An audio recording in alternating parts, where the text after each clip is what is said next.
This is the VOA Special English Education Report. Conflicts around the world are keeping tens of millions of young people from going to school. Many have physical or emotional injuries that make it hard or even impossible for them to learn. Later this year, UNESCO will release its 2012 Education for All Global Monitoring Report. UNESCO is the United Nations educational, scientific, and cultural organization. The yearly publication is part of a global campaign to provide primary education to all children within the next 3 years. The report documents the situation in countries that have made the least progress toward the Millennium Development Goals.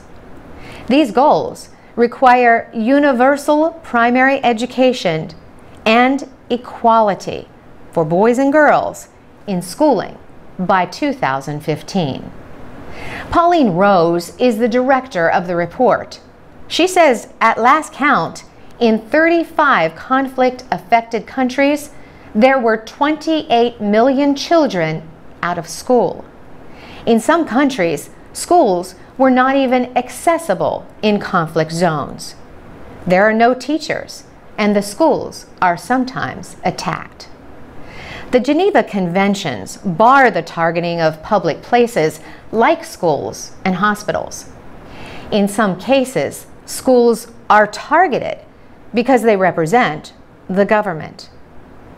In other cases, schools are targeted for religious or political reasons. Pauline Rose points to Afghanistan, where militant groups have attacked girls' schools to keep girls from getting an education. In other parts of the world, schools are often caught in the crossfire of violence. Conflicts also put girls and boys at risk of sexual violence and of being forced into war. Under international law, refugees are the only displaced people with a guaranteed right to education. But that guarantee often means little. Last year, Pauline Rose visited camps in northern Kenya that shelter more than 250,000 refugees from Somalia. She says half the children have no access to school, and there are classes of over 300 children. The study asks, what if conflict states in sub-Saharan Africa move just 10% of their military spending to education? UNESCO says they could educate more than 1/4 of their out-of-school population. And in Pakistan, it says 20% of the military budget could provide primary education for all children. Experts say one country has been a real success story.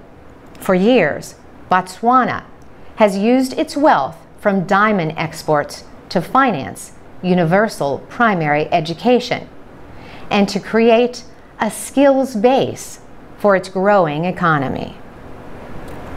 For VOA Special English, I'm Carolyn Presutti.